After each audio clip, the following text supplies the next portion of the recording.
इतने ज्यादा hype create करने वाले डीप फेक एआई क्या एक्चुअल में वर्क भी करती है या भी हाइप बनी हुई है? $6 मिलियन में बनी डीप फेक एआई क्या एक्चुअल में उतना वर्क करती भी है या नहीं?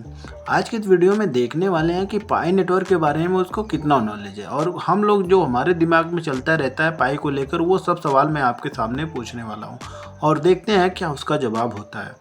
जैसे डीप से क्या है, मैंने पहला क्वेश्चन ही करा कि मेरे दिमाग में कई सारे सवाल खड़े कर दिए हैं कि यहाँ पे जो पाई नेटवर्क को लेकर मेरे जो दिमाग में सवाल चल रहे थे वो कहीं ना कहीं थोड़ा सा क्लियर हुआ। क्योंकि अगर आप देखेंगे कि पाई नेटवर्क को सपोर्ट करने वाले सबसे ज़्यादा चाइना का आपको देखने को मिलता है, और चाइना हमेशा यूएसए से दूरी बना के रखता है। और यहाँ पे क्या एक्चुअल में कनेक्शन है वो यहाँ पे निकल के सामने आया। मैंने जैसे ही डीप सीक एआई पे ये क्वेश्चन सर्च किया, who is founder of pi network, तो यहाँ पे उसने दो यहाँ पे दिया है। पहला तो निकोलस सबको पता है, और यहाँ पे जो दिया है फैन करके, जो आगे आप कुछ भी पढ़ सकते हो, जो भी नाम है डेंगियो करके जो भी है, वो यहाँ के फाउंडर, मतलब कि अगर आप देखेंगे प्रोडक्शन के हेड हैं। प्रोडक्शन के हेड, जितने भी प्रोडक्शन वगैरह होते हैं उसके हेड है। अभी तक मेरे को लग रहा था कि क्यों यहाँ पे अलीबाबा के को फाउंडर वगैरह इसके साथ कोलैब, मतलब कि पार्टनरशिप वगैरह कर रहे हैं। तो अभी जाके मेरे को क्लियर हुआ कि एक्चुअल में प्रॉब्लम क्या थी और कनेक्शन कहाँ से बिल्ड हो रहा था, और चाइना के जितने भी लोग हैं इसको पाई को इतना सपोर्ट क्यों कर रहे थे। अभी यहाँ पे एकदम क्लियर हो चुका है, क्योंकि ये कहीं ना कहीं यूएसए और चाइना का मिक्सअप प्रोडक्ट है, और यहाँ पे हमें काफ़ी अच्छा एडवांटेज देखने को मिल सकता है। जैसे मैंने डीप फेक एआई से दूसरा सवाल पूछा और उसका जवाब पढ़ा तो मेरा दिमाग घूम गया, क्योंकि इतना डीप जानकारी अभी तक मैंने कभी भी पढ़ी नहीं थी, और यहाँ पे इतना डीप जानकारी दिया, कहीं ना कहीं एक बार आपको भी पढ़ना चाहिए। जस्ट मैं आपको डिस्क्रिप्शन में डाल दूंगा या कहीं आपको टेलीग्राम पे शो कर दूंगा, आप वहाँ से चेक कर लेना। जैसे कि अगर आप देख सकते हो, उन्होंने क्लियर कट बताया कि पहले तो जो मैंने पूछा कि मेन नेट लॉन्च कब हो रहा है, मतलब कि पाई नेटवर्क लॉन्च कब हो रहा है, तो उन्होंने क्लियर कट यहाँ पे जवाब दिया और साथ ही साथ अपना ही कुछ ओपिनियन रखा कि कब तक हो सकता है और क्या क्या रीज़न हो सकता है कि डिले वगैरह का। तो यहाँ पे देख सकते हो, इन्होंने 9 मिलियन तक बोला कि माइग्रेशन हो चुका है, 8 से 9 मिलियन, और 1-2 मिलियन अभी बाकी है जो कि जल्दी हो जाएगा।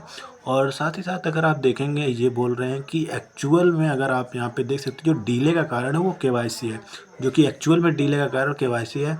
और बहुत सारे ऐसे रीज़न अगर जो देख सकते हो, काफ़ी इन्होंने गिनवाए। क्वाड्रिलियन वन में बोला गया था, जो कि इन्होंने क्लियर कट बोला कि जनवरी से लेकर मार्च के बीच में ये हो जाएगा। और मेरे को जहाँ तक लग रहा है, क्योंकि एथीन वगैरह का साथ सपोर्ट इसके साथ है, और एथीन वगैरह के साथ साथ इसका भी मेन नेट लॉन्च हो जाएगा, क्योंकि एथीन का 15 को आ रहा है, तो इसका भी हो सकता है कि 14 या 15 को आ सकता है। 14 का ज़्यादा चांस है, क्योंकि उसका 15 का, इसका 14 को आ सकता है।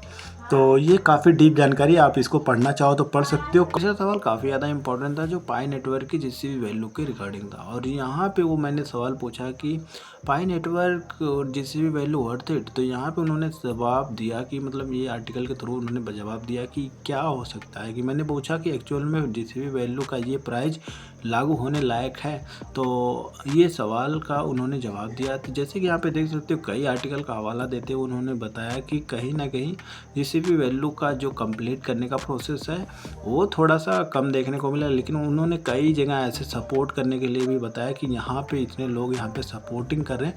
जैसे कि यहाँ बोले कि यहाँ पे 10 मिलियन यहाँ पे डाउनलोड वगैरह हो गए हैं, और इसके 100 ऐप्स हो गए हैं। तो सब कुछ यहाँ पे कहीं ना कहीं कैलकुलेट करने के बाद अच्छे खासे यहाँ पे हो सकता है कि प्राइस में एक्चुअल में इम्प्लीमेंट देखने को मिलेगा।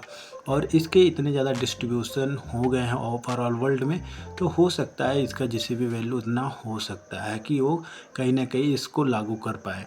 जो टोटल सप्लाई है उसके हवाला देते हुए बोला कि कहीं ना कहीं इसकी जो वैल्यू होने वाली है उसके अकॉर्डिंग वो $100 to $200 होने वाली। जैसे कि हमें पता है पहले पाई कॉइन की वैल्यू थी वो $300 को भी क्रॉस की थी, जैसे नकली पाई की। तो ओरिजिनल पाई की कहीं ना कहीं इसकी अच्छे खासे ऊपर जा सकती है। बाकी आप आर्टिकल पढ़ना चाहो तो पढ़ सकते हो। जो चौथा सवाल है, मेरे दिमाग में कई दिनों से चल रहा था कि ये पाई क्या नेक्स्ट बिटकॉइन हो सकता है, क्योंकि ये बहुत सारे लोगों का बहुत जगह था सवाल, मैंने देखा भी था, कमेंट सेक्शन में भी आया था।